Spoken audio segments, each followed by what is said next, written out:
As the Canadian government continues to debate assisted dying legislation, Muskoka Algonquin Healthcare is looking for your input on a policy they want to create by releasing a survey.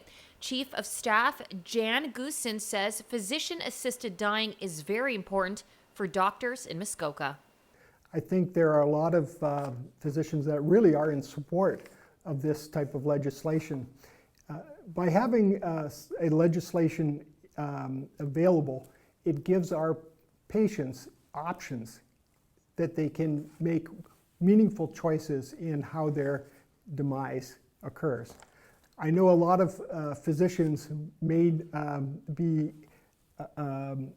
in favor of this legislation, but there are a few conscientious objectors, people that do not feel quite comfortable.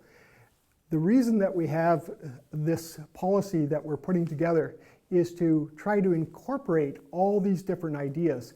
We have done a survey that we feel will get to the heart of what people's concerns are. And hopefully, by doing that, we will get a policy and a procedure at Muskoka Algonquin Healthcare that will provide our patients with the best care possible and the best options possible.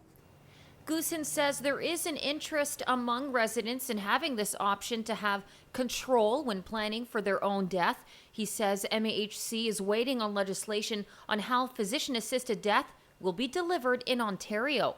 We're hoping that this will happen in the near future. In the meantime, if patients are interested in this type of procedure, they should contact their family doctor. A referral is needed for this to happen. There has to be a frank discussion as to prove that they are capable and are able to make an informed decision and understand the consequences of that decision. Generally in Ontario, it's going to require 2 separate physician assessments to provide the background that that person is making an informed decision.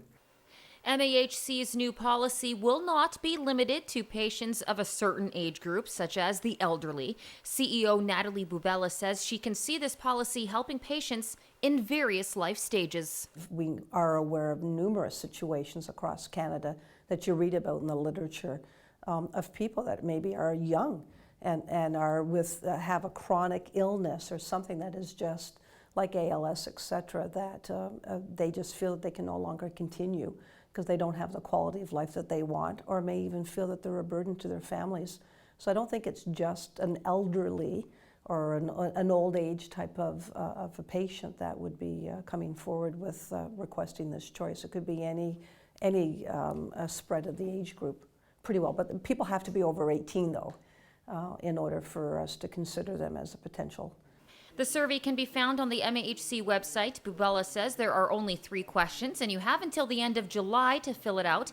Bubella says the feedback will be incorporated into the policy that protects both the patients and physicians.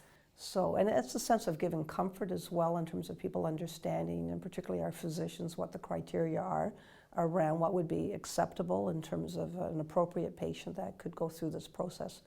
We also want to make sure that the policy reflects that we support conscientious objectors. So people that aren't comfortable with this know that the policy reflects that that's absolutely fine, and we are not expecting everyone or forcing everyone to go through with this.